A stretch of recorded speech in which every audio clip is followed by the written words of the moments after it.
Welcome back to another quick guide. Today, I'll walk you through how to operate Android phone with voice.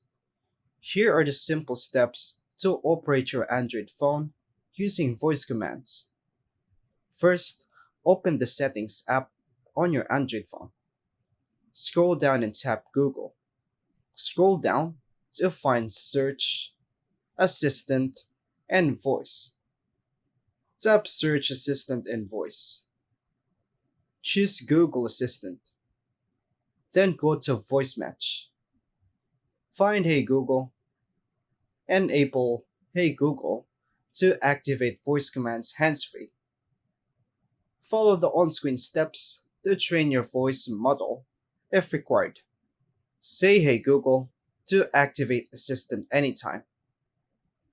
Give commands like open YouTube, call mom, send message, or set a timer. Use the floating assistant icon, if available, to trigger voice commands manually when needed. That's all for now, folks.